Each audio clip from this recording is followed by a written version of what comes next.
To the heat, we're discussing the instability and chaos in Yemen and the battle for control of the government. Joining us is Sanaa al-Hamdani. She's an independent writer and commentator on Yemeni political affairs. Also with us in our Washington, D.C. studio is Ali Abbas al-Ahmed. He's a Saudi Arabian scholar and the founder and director of the Institute for Gulf Affairs. And we're also joined by Jamal Abdi. He is the policy director of the National Iranian American Council. Thanks to all of you for joining us. Samal, let me start with you. What is going on in Yemen right now, and what is your assessment of the humanitarian situation there? A lot is going on in Yemen right now. So the capital, Sanaa, is being targeted by airstrikes that are led by Saudi Arabia plus 9 other countries from the Gulf states mostly. Aden has a lot of killing between Yemeni forces. The Houthi militia that the Saudis are trying to eliminate are actually based, now are moving towards Aden and are fighting there with people on the street. Their enemies are southern civilians and also Al-Qaeda in the Arabian Peninsula. What we see in the north of Yemen is a complete destruction of the military infrastructure of Yemen, not just the Houthi militia. The Houthi militia is a militia, as we know. You do not destroy militia by destroying military bases. And so all the airports that are international are completely destroyed. Everybody inside of Yemen is on lockdown for the time being. Lately, there have been a lot of targets that don't make sense, like factories, cement factories, dairy factories. When it comes to the humanitarian crisis, of course, it's getting worse. All the shipments to Yemen have been blocked. Yemen has been declared a no-fly zone.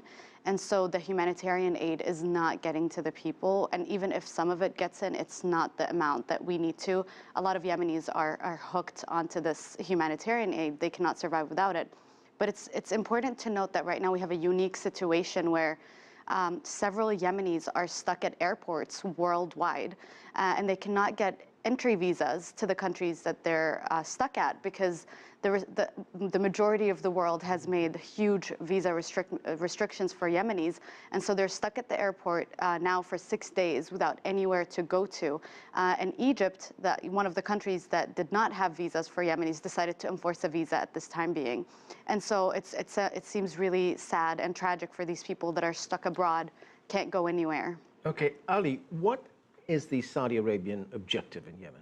This is bullying, right? Imagine in school, 10 kids taken on the smallest kid, the poorest kid. This is exactly what the Saudi are doing. This is Saudi policy of bullying its neighbor into submission, its submission to its policies.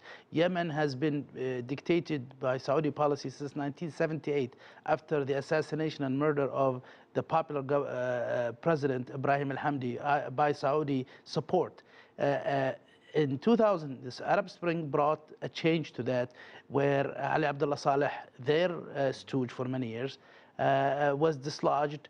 And instead of supporting that, the Saudis tried to divert that by putting his deputy, Abdurrabbu Mansour Hadi, through the GCC initiative in place. And they continued to do that until the people of Yemen decided this is not so, that's not going to happen. Really what you see here is a second revolution.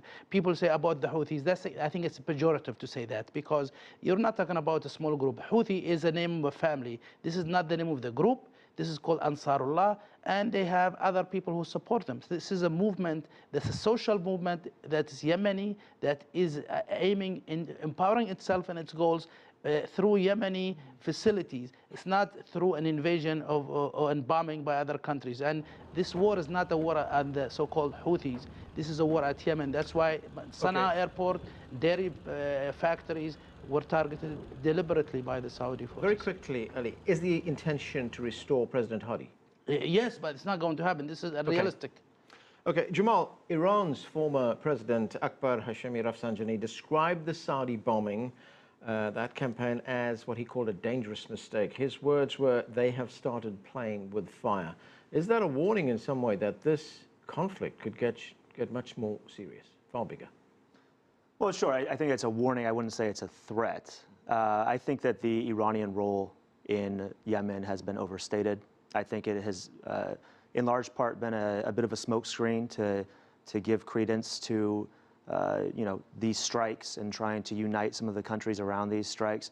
But this notion that Iran is establishing another, Shia country in Yemen, I think is completely overblown, and all the evidence really does point to that. There is Iranian rhetorical support. There have been some limited actual documented instances of Iranian direct support. But in reality, this is something that is happening within the country and is not going to be determined by Iran's role in it. Right, it's very hard to get a clear assessment of how big a role Iran has or how big a role the Saudi Arabians have in this. Sanaa, let's listen to what the Saudi Arabian ambassador to the United States, Adel Al-Jubeir, had to say on the U.S. television program Meet the Press when he was asked if Yemen has become a battleground, in effect, for a proxy war between Saudi Arabia and Iran. Let's watch this. This is a war to protect the people of Yemen and defend its legitimate government from a group that is allied and supported by Iran and Hezbollah. But I wouldn't call it a proxy war because we are doing this to protect Yemen. So, is it a proxy war or is he right? Well, this is a very complicated issue. First of all, President Hadi issued an official request asking for the GCC and other countries to intervene. So in essence, they are responding to an official request made by Yemen's president. The problem with this request is that the President Hadi does not have popular support in Yemen. He's lost a lot of his support and has decided not to speak to people on several occasions. The Houthi militia group saying that they have expanded very quickly from the north, from Sanaa to other parts of Yemen, and have been pushing towards Aden, and they have committed a lot of crimes and have persecuted protesters and so on and so forth. However, this is again a matter that needed to be curbed. You know, something to ask is, why did President Hadi stand back and allow them to control all of the north before he decided to ask for help or do anything? Yemenis have short memories, and not just Yemenis. I think anybody who watches the news has short memories, and they forget that President Hadi himself allowed the Houthis to expand at first and only took a position against them when he realized that they're going to ally themselves with former President Saleh rather than with him. And so the problem with Yemen is we have 5 leaders that are the reason why Yemen is in this disaster. And the majority of the population is actually just sitting home, feeling helpless, scared of the politics of dying here. Ali, we heard the ambassador say that we are in Yemen to protect the Yemeni people. What do you make of that? I think this is really false. You don't bomb a country at the request of one of its political leaders. Let's make sure to clarify this. Abd Rabbu Mansour Hadi is not the president of Yemen. He's president of Yemen in the media, but if you look at the GCC initiative, which was enforced by Ali Abdullah Saleh and the Saudi government, it says Abd Rabbu Mansour Hadi term expired in February 22nd, 2014. He is no longer the president of Yemen, so he has no legitimate or legal right to request any help from anybody militarily. So this is a legal war from that standpoint. It's illegal also to shut down, close the air force or the air, the space of another country, which the Saudis are doing. Yesterday they blocked the International Red Cross from delivering aid, medical aid to Yemen, and stopped the plane from landing in Sanaa airport. That really, this issue is not about Ansarullah or the fight. This is a Yemeni fight, and everybody committed a lot of crimes against each other. But this is a Yemeni problem that should have been resolved through dialogue, not through bombing. This war is not going to end well for Saudis, especially. Obviously, the Yemenis are suffering the most, but Saudis also will end up paying for it. Okay, Jamal, we now have Pakistan saying that it is considering sending troops to join this coalition against Yemen. Arab leaders meeting in Egypt have also talked about creating a pan-Arab force to take on groups that they want to well, they say, prevent other conflicts in that region. How is Iran going to respond to that? Well, we'll see. We'll see. There is a growing deficit of diplomacy in the region. There is clearly a vacuum that has led to this instability, a vacuum of whatever you want to call it, a vacuum of leadership, the fact that the United States is trying to leave the region and not have a continual occupying force there.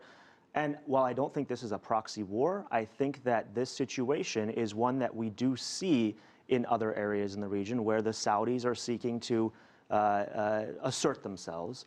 And you do have this coalition that's being built largely around this notion that there is a vacuum that these countries need to fill to balance against the Iranian side of things. And so I think that really the most promising, the only promising thing that we have happening right now is this dialogue between the United States and Iran that hopefully can lead to dialogue between Iran and the Saudis, dialogue within the region to start addressing the fundamental issue at play here. Outside of, I mean, there are obviously internal dynamics that are happening inside of Yemen, but the fundamental issue is that there's a standoff and there is a broader proxy war in the region that could quickly lead to something much worse. But of course, we have this very confusing picture now of the United States trying to come to a nuclear deal with Iran on the one hand. On the other hand, it is there are two sides on either side of the battle going on in Yemen.